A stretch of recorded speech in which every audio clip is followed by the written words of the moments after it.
Georgia is a good friend and not a good mother, and there's a major difference most people don't even talk about. All of Georgia's strengths, like being protective, loyal, and resourceful, are all things that negatively impact her daughter Jenny. A friend can distance themselves from someone's problematic behavior and focus on the benefits of the relationship. But a child, they're forced to adapt to all behaviors and decisions that their parents make. Georgia wants to be protective, but her protection is extreme and it comes with consequences that leave this lasting impact and even creates more problems. For example, where a typical response to someone hurting your child may be setting boundaries, involving authorities, or distancing them from the threat, Georgia responds to nearly every situation with threats, intimidation, manipulation, or violence. She follows her instincts over reason regardless of the way it impacts Jenny. When Jenny had a racist teacher and she breaks into his classroom to set him up, rather than scheduling a parent-teacher conference or perhaps approaching the principal about it, it's scenarios like that occurred all throughout Jenny's life that made Georgia an unsafe place to take her problems. Yes, it's nice to have a mother that cares, but caring is only part of the equation. Care doesn't offer a solution, and the way Georgia chooses to go about things takes situations from bad to worse.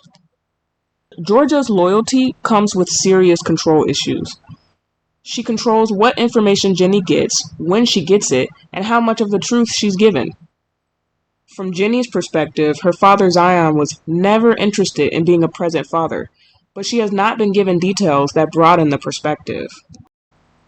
Zion attempted to settle down with Georgia, and although Georgia is completely justified in choosing not to, what is not justifiable is robbing your child of a stable home, uninterrupted access to basic needs like food, water, hygiene, and consistent loving relationships around her. That is everything Georgia sacrificed when she ran away from Zion and his parents multiple times. She lied over the phone to Zion about Jenny's well-being, which impacted the way he showed up for her. Both parents are at fault for different reasons, but Georgia never gave Jenny a real opportunity to know family beyond herself, which is selfish and controlling. Another example shows up when Georgia and Jenny go back and forth about dinner. Let's give a little context first. Jenny was coming to terms with her mother's overbearing behavior, the fact that Georgia's secrecy had begun unraveling her life yet again, and for a teenager, that looks like moodiness, rebellion, and emotional withdrawal. There was lots of commentary on how ungrateful Jenny was, but let's keep in mind children are dependent on their caregivers to give them effective tools for navigating life. So Jenny's reactions to everything only further highlights Georgia's lack of teaching. Regardless, Georgia becomes increasingly frustrated with Jenny, and in a last-ditch effort to control her, she says, "Jenny, if you don't eat this salmon, you don't eat." Jenny says, "Fine," and walks away, which ticked off Georgia because control is a crutch for her parenting style. So she removes all the food in the house, leaving Jenny hungry the following morning before school. Georgia's frustration is valid, but what isn't is leaving Jenny's needs unmet because she's upset. It's a sign of emotional immaturity and control issues that needs to go to extremes to punish Jenny for something that could be a conversation. A lot of Georgia's actions come from a place of survival and possessiveness. The tools that got her by as a child are no longer effective because time demands change. Jenny and Austin are older now, and their needs, beliefs, and wants have changed. Jenny needs an emotionally safe mother who doesn't weaponize her feelings, manipulate, or dismiss her.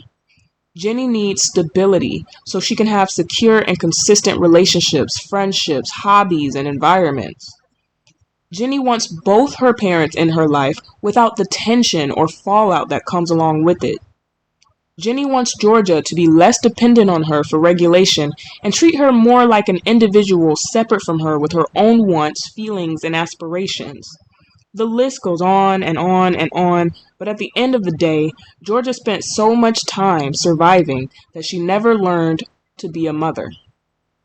I do love the development that she has over the course of the show, and slowly but surely, Georgia is changing into a woman who listens before she condemns, considers her child before making big decisions, supports her daughter through her problems rather than overstep, and takes criticism into consideration versus as an attack.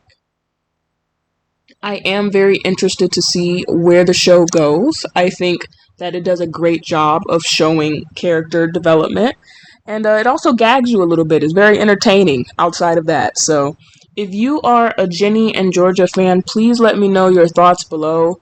If you're not a fan, still comment. Let me know if you agree or disagree with me. I had a good time giving you guys my perspective, and I'll see you in the next video. Heading out. Bye.